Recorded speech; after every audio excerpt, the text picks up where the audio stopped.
WordCast is doing is to also make sure that those who are willing to leave the trade and engage in other income generating activities are given the necessary support. But in every trade or every organization or every institution, it is not everybody you can get out. So for those who decide to remain in, the idea is to, protect them. The strategy is called live and let live. I mean, you need to protect them so that they themselves are not infected, and by so doing, pass on the virus to their clients, who may in turn also pass on the virus to people that they are in stable relationships with. Let's get those who want to go up the streets. Let's support them to engage in income generating activities. I just mentioned that WordCast and other organizations have engaged some of these ladies in vocational work. Some of them are seamstresses and some of them are doing some other things. And a lot of them have confessed that, it's a lot much easier to go out and be, for example, a seamstress or do some other things that directly get you income than to be a commercial sex worker. So I think what we need to do as a country, what we need to do as institutions who are vested with power, is to make sure that we have some income generating activities that the ladies will be interested in. We need to engage the person, find out what the fellow is interested in, and then see if we can, present some alternatives to that person, because it is very important that we get some figures off the street. In all fairness, and very, very sincerely, judging from the fact that it has been with us, it has been existing, okay, and that is why sometimes I do not agree that it is because people are poor. Poverty has a lot to do with it, but it's not merely because people are poor.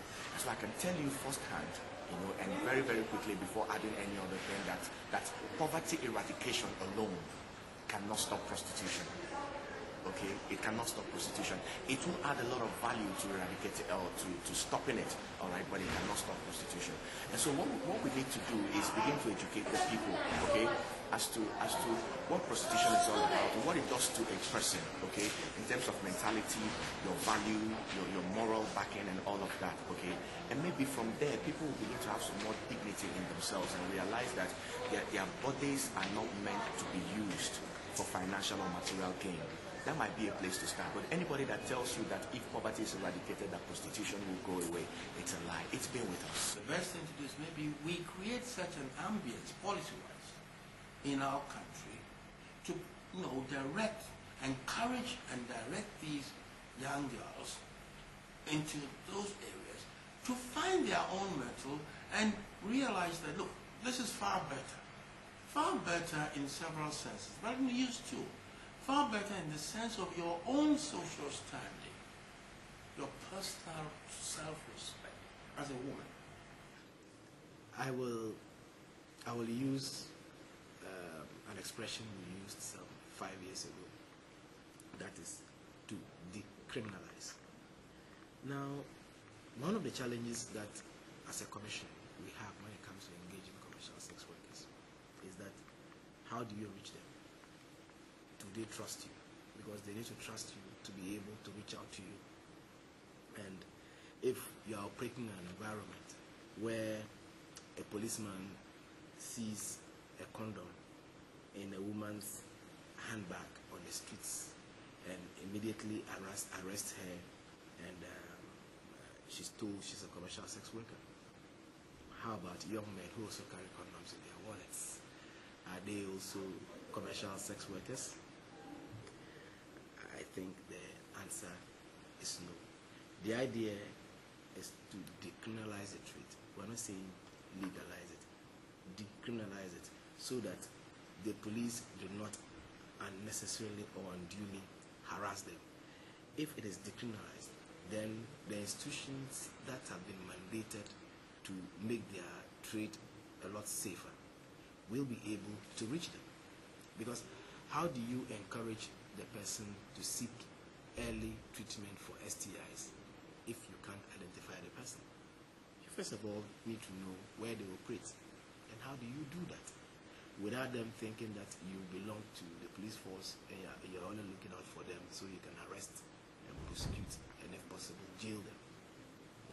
So our argument is that let's decriminalize the trade, and then we, those who are mandated with the authority to reach out to them, will be able to do that in a very congenial environment.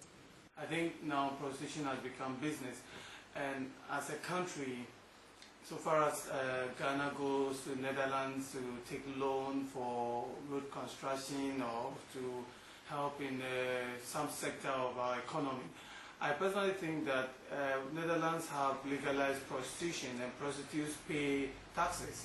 So I think personally that then prostitution is now business, and we should see it as such.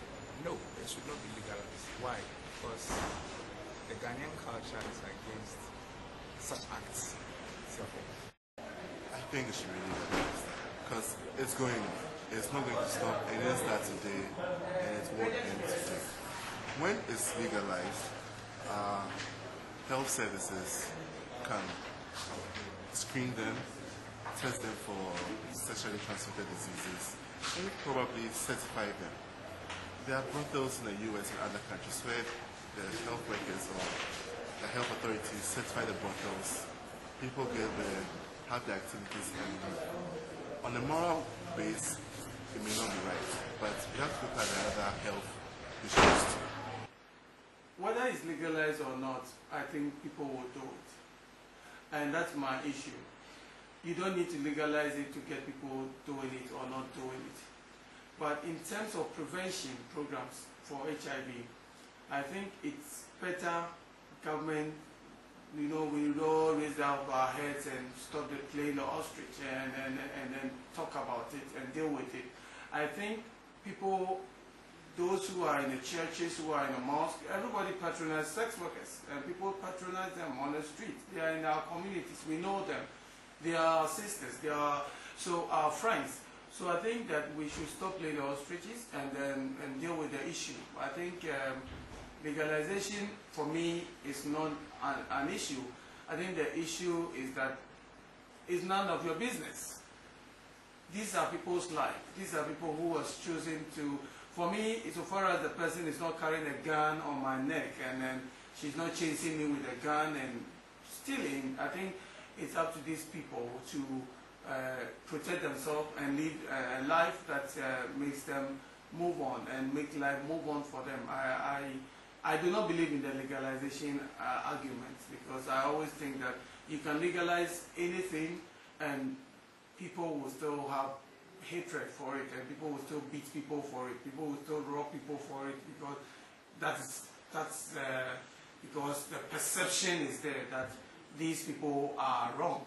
So even though it's legalized, people can still be attacked over. But legalization for me, I think will also help people as to access services that are available for them. And I think that's what is, for me, very important for these people, for sex workers. I think legalization will then make it means that when you are accessing services, it means that it is not illegal to access it. And then it means that centers that services like sex worker services, like STI services or family planning or anything, can also advertise and say, okay, we have these services for you, sex workers come, and that is it. When you protect sex workers, you protect the whole society, because the men who beat sex workers are the same men who patronize them, and these men are also having wives. So that's one of the arguments, so that legalization then will bring in, will reduce HIV infection within society. Law should serve a purpose in the society, and for law to serve the purpose it's meant to serve, we must put into consideration the people that it's meant to serve and their value system. Okay, much as we know that prostitution has been with us, it is not something people are proud to say